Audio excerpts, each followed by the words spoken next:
All right, guys. Well, here we are. It is later and it's night now. I feel like shit, and I don't know. I think I have the flu. It really sucks because I hate being sick. I don't like. It's really weird because when I was younger, I had like a rock star immune system. I didn't even care. Like if I was sick, I'd be like, "Fuck, let's paint each other's faces. Fuck it. I'm feeling festive." It was like back then I could stay up a couple nights and go to work. Or I never had a job, but there were periods where I was doing telemarketing and shit. I could stay up a couple nights and go to work and pretend like I was okay. Now that I'm older, I don't know if it's just like getting older or if I've just battered my body to that degree because I get sick a lot. I never used to. When I was a kid, I didn't get sick that much. I mean, I got pneumonia. I've gotten pneumonia before. I never got chicken pox, for instance. I always had like a stronger immune system than a lot of my friends, but like, man, I feel like straight up shit. And I was watching the video that I did before this. You'll know why when I start this story. It's confused. Like I had to listen because I didn't remember where I'd left off, and it gets confusing. But you'll understand why. So I had to watch the end of it. I was like, God, I was doing horrible. I was really feeling shitty when I was doing that story too. That was just a couple. That was like a day ago. It wasn't that long ago. It was yesterday. And I do feel better today, but still like really hard to do shit. And I don't really remember being like that when I was younger. Like I think I have the flu. I'm pretty sure that's what it is. I'm not like throwing up or anything, but I'm just like, when you're sick and like just everything sucks. That's like where I'm at. I like open a closet and there's just somebody sucking somebody off. I'm like, oh, everything sucks. Fuck. It really sucks though. I was making Trina laugh though earlier. And then we had sex while I was sick. She's like, are you sure it's not gonna be contagious if we fuck? I was like, yeah. Probably make me feel better. And what was really weird about that? I'm not joking. I felt like I was having sex when I was dope sick. And if you've been dope sick and masturbated or had sex, you know what I'm talking about. That momentary endorphin release masks your misery. And then as soon as you come, it is like getting a fucking harpoon stuck in your eyeball. You're instantly just propelled back into death and withdrawal. And you usually are like just some loud, like obnoxious fucking soggy fart. That's what happened. Like as soon as I finished, I was like, ugh, like it felt horrible. It felt worse than if we didn't have sex. Then I was like sweaty and like dripping with sweat. I was trying to feel better. It did not work. I had been dreading doing a video, and this is the thing. Like we were supposed to go grocery shopping today. I couldn't do it. I could not fucking do it because I was like, I need to do a video, and I come sit here and I try, and like I just couldn't muster up the strength to do it. I know that sounds ridiculous, but it's true. Like if I'm like the last video, I was noticing at the end, I was like, dude, I was like a plane, like it was like I was like, oh my god, dude, you're gonna crash, and thankfully I stopped before it got too bad. I was just really sick today. I was laying on the couch and I was listening to the Jurassic Park soundtrack on Spotify again. That always just makes illness so much worse. It's like super intense. It's like immersive and I don't know. So that's okay. Just my little introduction. I had to do something just to get in the swing of things. But the thing is like I get so fucking stressed out if I don't do one that like I'm at the point where I'm like, all right, I'm falling behind way too much. Like it doesn't matter if I'm sick. I gotta go. Gotta go hard. It doesn't shock me that I get sick as much as I do nowadays. I really have like You know, don't forget, the stories I'm telling you are not made up. I really was a degenerate IV drug user and crackhead for 20 years. It's a long time. I don't even have a soul anymore. Left that shit in Denver. All right, let's get into the story. So, this is why I had to rewatch the video last time. So, Renee, this girl, first of all, I don't think I went into how I knew this girl, Renee. So, back when I was like, and it's important that you know, back when I was 22, 23, and I was living in that house, the infamous house, we call it the Milpas house. That's what like Jeff and I call it. That's what we should refer to it with you guys. That's where that house was located. It was located on Milpas, and it had a restaurant called the Hamburger Habit that's right across the street from it. That's an exclusive Santa Barbara place, but they've like expanded to LA and some other places. And I ate Hamburger Habit so much. I know it's ironic. I was like super strung out, and it was called The Habit. That's the name of the restaurant. I always felt like the paisas with like the cooking caps on, like knew. Like they found it ironic too. They'd like look at each other, and I really do think that they knew that I was completely strung out of my mind. They see me, they like spit balloons out and offer them to me. While I was living at that house, that was before I was really selling a lot of that heroin. You know, it was like back then I was still dealing with junkies. You know, I hadn't moved on to like, at the end I had 3 runners, you know, I was selling pounds and shit. But in that time, I would sell individual balloons. So I dealt with like the worst, I dealt with all the heroin addicts in Santa Barbara for the most part, you know. There's like 30, 40 people that I was dealing with. And that's always sketchy when you're dealing with that many people. I knew this guy. His name was Jesse. And he was a good he was like one of those guys that everybody's scared of, you know? I don't know why. You know the kind of people that you hang out with and like they just have like bad energy emanating from him? That's how he was. Like you look at him and you're like, that guy's capable of murder. I know you know what I'm talking. If you've met somebody like that, you know exactly what I'm talking about. He just had this like palpable evil to him. I don't know. But he was really cool to me. And he was a very scandalous person to everybody else. He's like well known for jacking people. He jacked everybody. This guy had no friends because he was a fucking klepto. He could not steal.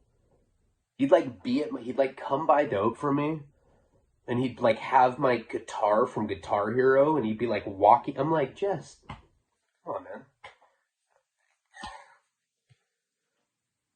Dude, it's not yours. And he'd keep going. Like after I caught him, that's how that he was out of control.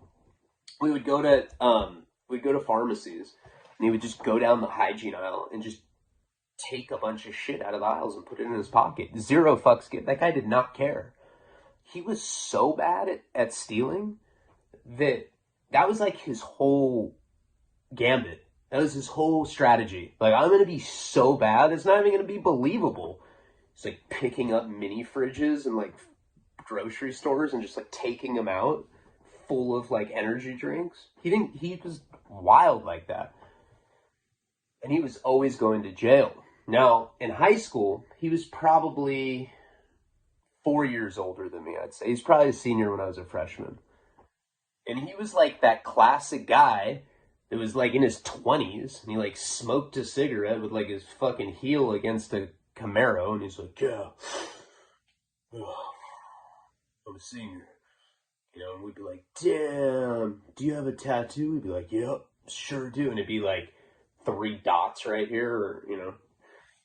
He was one of those kind of guys. You know, he got held back a bunch because he was always getting in trouble.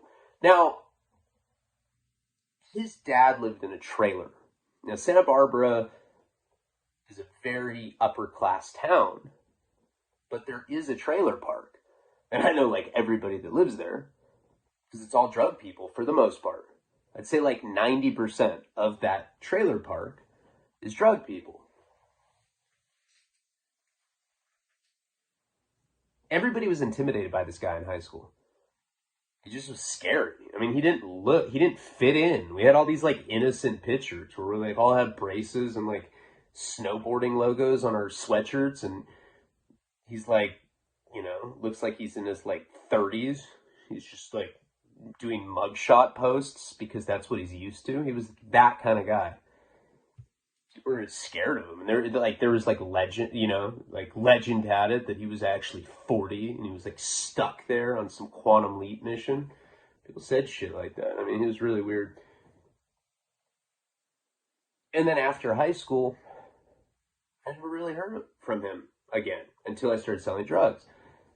Surprise, surprise, he had become a drug addict. Then, he was like already the kind of guy that was like on a really bad, he'd already gone down a bad path. So I started, hooking him up. And the thing about him that was interesting is he was a good looking guy. I mean, not in high school because he looked freakishly older than us, but like when we got out and like people caught up to him in age, like when everybody else started looking a little older, he was actually a pretty decent looking dude. He always had hot girlfriends. Always. I don't know how he did it. They liked him. He was like a legit bad boy. Always. And he always had like new ones. And I remember somehow he got my number, and he was the kind of person that I didn't want to hang out with because I was intimidated by him. But he was really nice to me, and we started this relationship where I was like selling him heroin. I'm pretty sure that I talked about him in my 5 years, or how I made $500,000, because he was the guy that would like bring me crates of Xbox games. Be like, give me a dime. It was like $1,000 worth of Xbox game. He wanted like $10 worth of heroin. He was out of control. He just stole for the sake of it. But I'll never forget this specifically about him. There's something very interesting. Not interesting, but something that stuck out in my mind about him. There was one time that he wanted to get a half gram off me. Pretty sure that was going for $30 at the time. Something like that. Let's just say that for the sake of the story. He picked me up from my house on Milpas. I was living at the Milpas house. I was like, you got the money? He didn't have any money on him. He's like, hey, I don't have any money. He'd never done that. He'd always brought me boosted stuff or cash. He was trying to like give me a story. Now, we had known each other now long enough where I felt comfortable with him. But still, like, I didn't give credit out to people at that point. I wasn't making enough. I was like smoking a bunch of crack back then. And I just made it a point not to front people, though. And I was like, I can't do it. I was like, I need that $30 to put into the pot so that I can re-up. I need to pull the money together so I can get a piece or whatever it was. So he's like, all right, we'll go to my dad's house. And I could tell he was sad when he said it.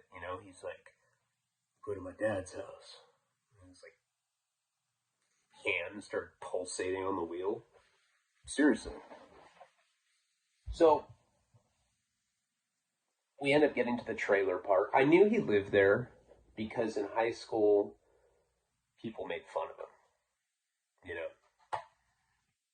Kids are mean in high school, especially in like a rich town like that. Like he was trailer trash. And I think that's probably why a lot of people are scared of him, because he used to just beat the fuck out of people at parties. You don't like being the trailer trash kid. Who would?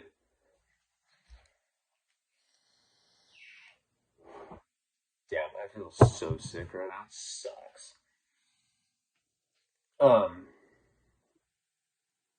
So we end up getting to the trailer park. I get out of the car. I go with him into the trailer. He's like, come on, man. We open it, and it just had this very distinct Marlboro red odor. The walls were saturated with the smoke. You know, there's one of those houses. I expected to see like Marlboro fucking themed tablecloths or something that they got out of a catalog. And they, you know, back in the day, you used to be able to like trade in Camel cash for Camel, and you could also do similar shit with Marlboro. You'd see people with like Marlboro windbreakers, and you'd be like, damn, that makes me want to smoke those, you know? I used to have shoeboxes and shoeboxes full of Camel cash. I don't know if we covered that in juvenile delinquency stories, but it used to be my thing. It was like my parents were like, well, what are you going to do when you get out of high school? It's like, Camel cash. Trade it in then. Never have to work again. Seriously, that was like there's something, I don't remember what it was, but if you got it like a certain amount, you got like some huge cash reward for it. That was my whole plan.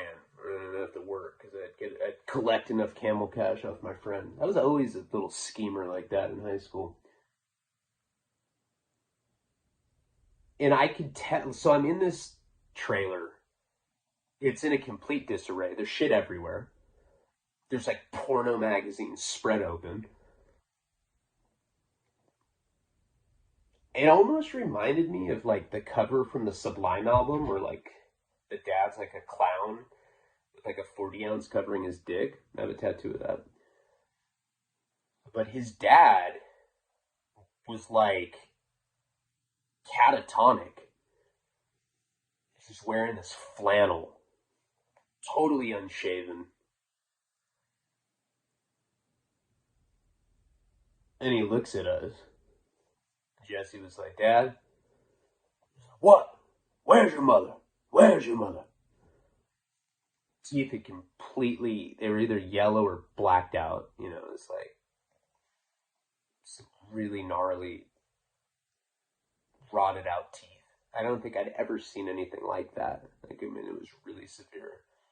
Of course, going to prison, I ran into a lot of people like that, but it was the first time I'd seen that. I remember it was like very memorable. Where's your mother? He's like, Dad, Mom's dead. He's like, ah! And he's like throwing shit. Dude, I'm looking at Jesse, who's a tough dude. And he's just fucking tearing up. Jesse's like, I need money, Dad. He's like, how much do you need? And he's like, drools coming out of his mouth. It was really kind of scary because of how loud he was yelling, but also like being as strung out as I was on heroin back in that time period, I couldn't believe how much that affected me on like a really deep level. Like, it made me really sad to see. I like understood this dude instantly. This was his life. No wonder he was addicted to stealing. It's like the only thing that made him feel something, seriously. But his dad took money out of his pocket. He's like, I just got 20 for you, Jesse. And just threw it in the middle of the fucking floor. Jesse like wiped tears really quick, like he didn't want me to see, you know. And he went and he picked the 20 up. He's like, come on. And we left. I felt really bad for him. You know? That was, and Jesse's like, yeah, he's wasted. He's funny when he's drunk, huh? And I'm just like, I didn't even know what to say. I was like, dude, here is the half gram. Here is my Rolex. Here's the keys to my place. It's yours. I felt really bad for him. At that point, I started really taking care of him. Like, that's what made me, I don't know, it was weird. I like, even though I was very numbed, I felt a lot of empathy, and I started really looking out for him. So during the whole time that I was selling heroin, he was like kind of one of my regulars. He was in and out of jail and everything.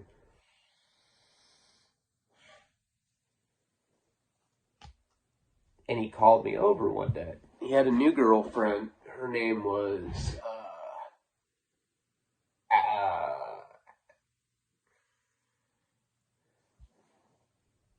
oh god, I hate when I get stuck on these girls' names. Her name was Lizzie, and he had started dating. He'd probably been dating her like, I don't know, a month or something. He just started dating her.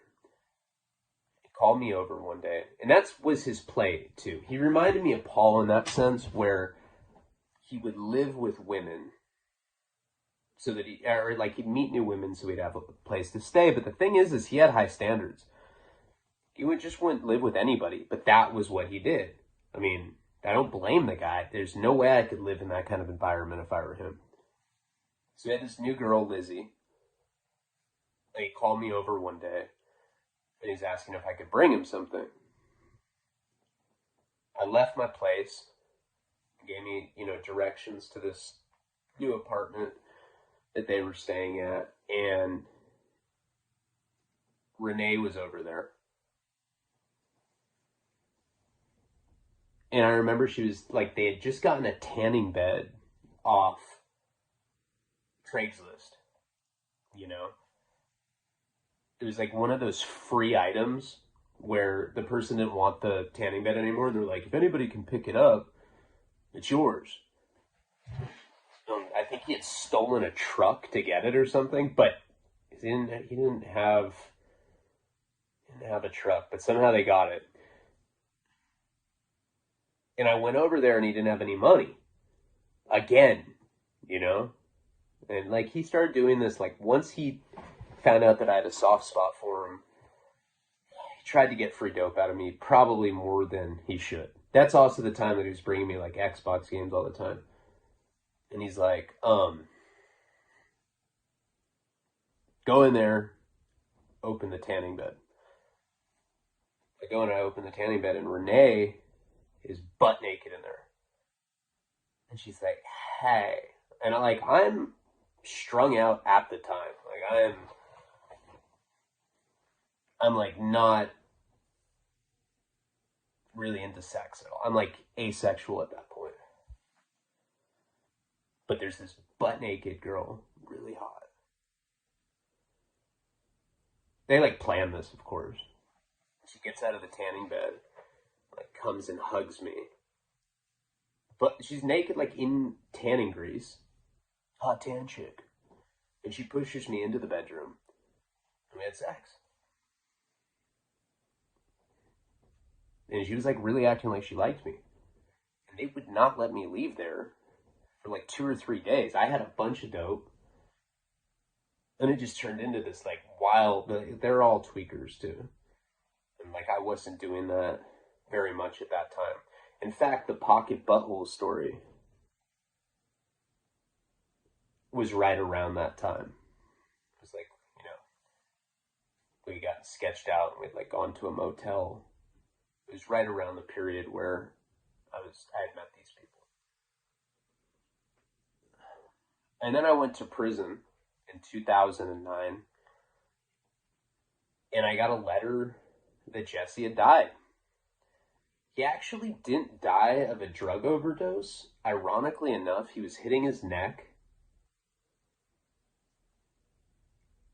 And for some reason, when he pushed the plunger down on the shot, it made him like have a seizure, and he like hit his head on a toilet and died.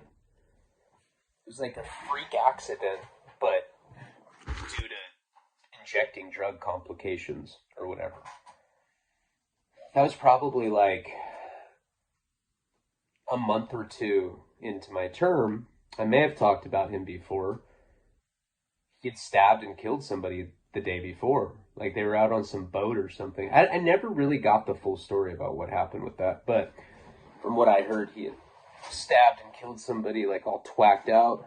And some people say that he was like trying to kill himself. I don't know.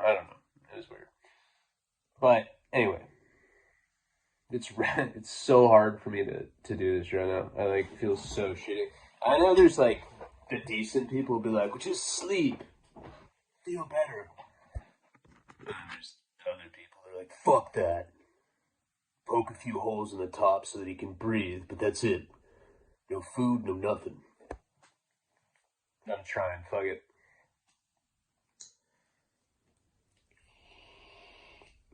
So now it's 2015. Jenny's been dead for years at this point. And Renee lets me know that this dude matched up with her on Tinder. At that time, too, Riggy had been taking me down, before I got back to Santa Barbara, I'd been living in Pasadena for a little bit.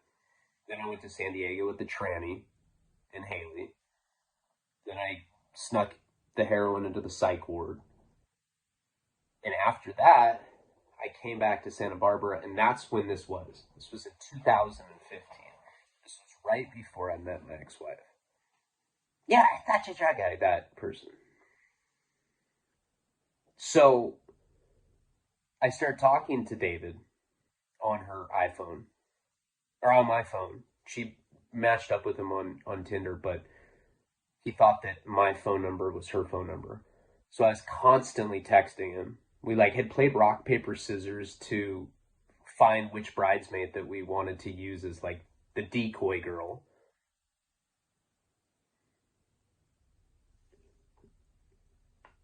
And then we started formulating this plan about what we were going to do. And since Riggy had introduced me to this guy down in LA that sold GHB, roofies, I suggested that we roofie him. And she wanted $1,000 for it, which I didn't have, but this tattoo artist that I was hanging out with, who I've been friends with since high school, he offered to do it. That tattoo artist had gotten raped by his uncle when he was a kid. For a long time. Years. And he was open about it, and really damaged from it. I think that's why he was willing to do that, because it really struck a personal chord with him. And so he took me down to LA, and we met up with this guy that Riggy had given me down there. I'm pretty sure I've talked about him before, but he's not the point of the story. So while we were there, I ended up getting 4 ounces of GHB. It would come in a water bottle, and you would take 1 cap. That's it. You pour the GHB. It just looked like clear water. That's what they call it in LA. They call it GHB water. You just take the water bottle, you fill up the little cap, you take a little shot. It's very salty. It's very rich with sodium. The GHB gets you fucking lit. I used to love it, and it wouldn't show up on tests. I'm still on federal probation at this time. Now, I had never gotten roofies before, but they were capsules. I'd been roofied. I was roofied in Las Vegas. That's how I got to Atlantic City. I was hanging out with some fucking weirdos, and I ended up getting all the way to the East Coast that way after I was roofied. But I'd never even seen them. And they came in these little capsules. So, tattoo artist paid for all of it. Like I said, he had been raped by his uncle. One of the reasons I never shared this story before is because of him. That's why I'm not saying his name. I'm kind of making it so people don't know who he is by saying certain things. Because there's a lot of people that we grew up with that I need to conceal their identities, But anyway, we end up coming back. So we had the roofies and we had the GHB. And me and this dude, the tattoo artist, is a dope fiend like me. So we get back to his place. We're hitting G. Renee comes over. She wants the money up front. Now, at this point, Renee is not as wild as she used to be either. When I met her, she was a wild stallion slut. She'd just be running in a fucking meadow with her tits flapping, and she has a horse mask on. She's like, I'm a wild slut. Shit everywhere. It's that energy right there.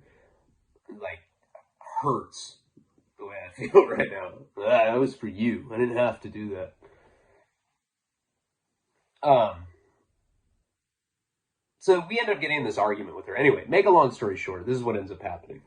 We come up with the problem. We're like, well, what the fuck's going to happen when we show up? Because what we were trying to do, I'm leading this guy on. He's already like, I love you so much. I just want to make music with you, or whatever the fuck he's saying. We think about the potential problem that he's going to recognize Renee. He knows her. This is somebody that he actually knew from that time period. Now, it had been like 10 years. No, it had not been that long. Last time she had seen him, it was in 2007. It was 2015, so almost 10 years. That was the first thing. You know, Renee think, well, I don't understand. How the fuck is it gonna work when you've been sending pictures of my girlfriend, Erica? I look at the tattoo. I already saw G'd out. It's like sticking a crayon up his ass. He's like, I'm uncomfortable. Oh, I'm like, dude, this is right. What are we gonna do? I'm like, do you think your friend will do it?